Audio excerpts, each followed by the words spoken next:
What's up, everyone? I was going to talk about the big news of the this past week, which is kind of like the probably the biggest story in wrestling this year, which has to do with Vince McMahon and the um, hush money settlements that have been paid over the years. So there was another report last week by the Wall Street Journal, who originally broke the news back in mid-June about a hush payment of $3 million from Vince McMahon to an employee. So they put out another story this past week, total of $12 million in hush money settlement payments that have been issued to former employees and talent of WWE over the last 15, 16 years. So that's been the big news topic over the last week. And I was going to talk about that, but I actually came across something yesterday that I really wanted to talk about. And, I'm kind of more interested in. I feel like everyone's talking about Vince McMahon and these hush money settlements. So there have been a variety of people that have covered that either through YouTube videos or through podcasts or what have you. So I wanted to kind of go in a different direction. So yesterday I came across an Instagram post from Adam Shear, who used to be with WWE. I think he was released in 2021. So last year, I think after WrestleMania, he was released by the company, and he was when he was with WWE, he was Braun Strowman. So I'm gonna show you this post that I saw yesterday.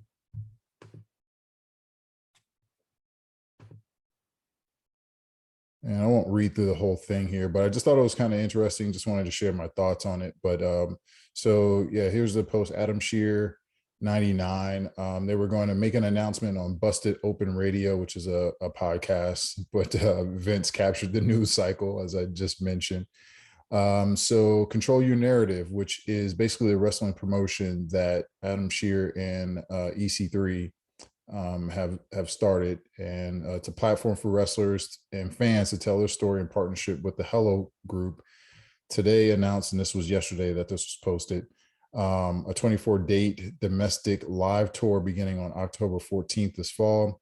So CYN Live will create experiences that appeal to families and the most passionate wrestling fans. Tickets go on sale the 14th, so in 2 days. I'm not going to go through all of this. It talks about some other talent that is working on CYN. Austin Aries, Killer Cross, who used to be Karrion Kross with WWE. Let's see the part I wanted to get to. All right, so here, CYN will give aspiring wrestlers, officials, producers, videographers a chance to showcase their talents through the CYN Initiative, hashtag CYN Initiative. The initiative will take place in several cities across the tour and aims to find talent in front of and behind the camera, giving them a chance to make inroads into a business that has been closed off. So that was the part really I found pretty interesting. Also, they talked about with each CYN live event on this tour will serve the purpose of entertaining the live audience. CYN has partnered with PWTV, which is Pro Wrestling TV. That's a platform that obviously airs wrestling content. Looks like it's mostly independent promotions from what I've seen. I just found out about this yesterday after I saw this post. And they will begin a weekly TV show and a multi-episode series featuring new and emerging talent and docu-footage on a small business trying to compete with corporate giants. So that was another part that I found was pretty interesting. So again, this was a post that was put up by Adam Shear. EC3 also posted this as well. Obviously, like I said, they kind of co-own this whole venture here. So I wanted to talk about that because I thought what was really interesting about that was the whole aspect of creating inroads for people who want to get involved in the business, and whether that is a good thing or a bad thing, and how it could have a potential impact on the wrestling industry. Um, Adam Shear and EC3 aren't the first wrestlers to create their own promotion, um, for young talent and established talent, who either don't want to go to a larger company like WWE or AEW or New Japan, um, or just can't get an offer, can't make it to those larger promotions. So they're not the first to do that. But as far as to my knowledge, as far as like creating these inroads, a lot of promotions from what I've seen and what from what I understand is really about bringing up talent, in-ring talent, in terms of videographers and producers. And they in the post, in the screenshots there, they didn't show it, but also mentioned others. So I don't know exactly what that means. That hasn't been defined.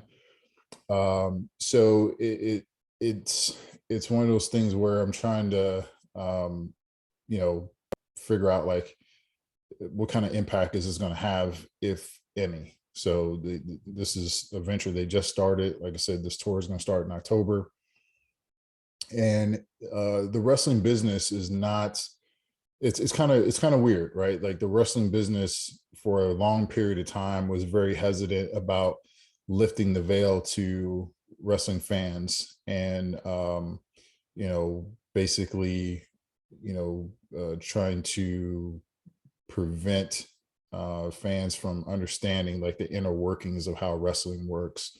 That's predetermined outcomes, that it's choreography, there's choreography in how matches are, set up. It's a whole coordinated effort between referees, people backstage, all this type of stuff.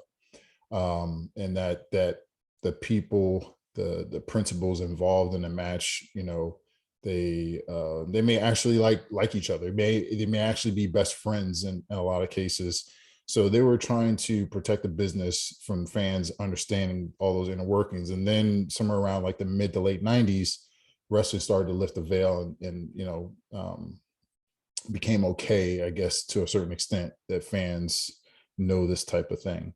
But there's still people out there who are very protective of the business. So say, for example, a Jim Cornette, who's protective of the business. He doesn't seem like he's necessarily opposed to wrestling fans kind of knowing these inner workings, but he's still very protective of the business.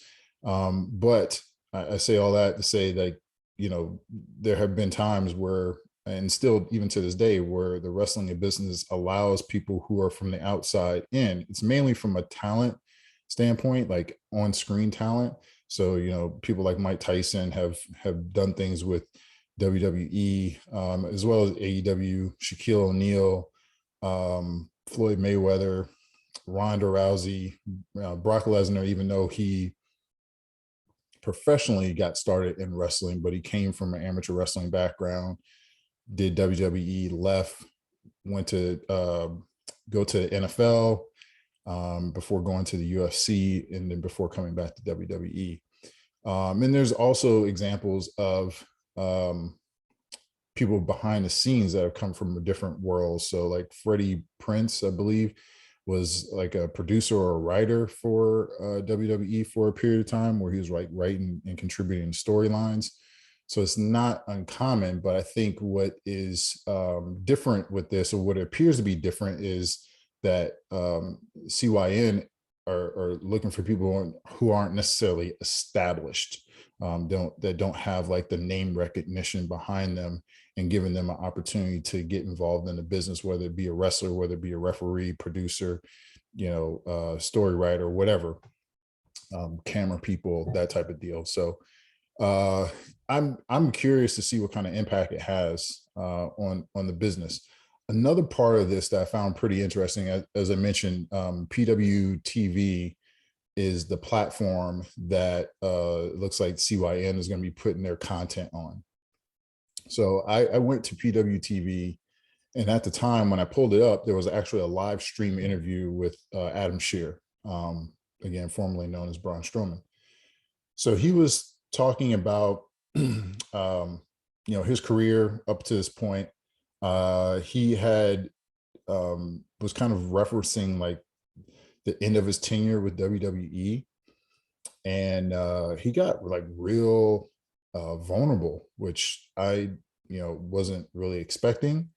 um there's a couple times where he was like on the verge of tears, and he just kind of talked about like not just the physical toll, obviously, professional wrestling, whether it's coordinated or not, whether you think it's real or not, takes a physical toll on the performers. So it wasn't just that, but he talked about the emotional toll that his last few, I guess, months had on him.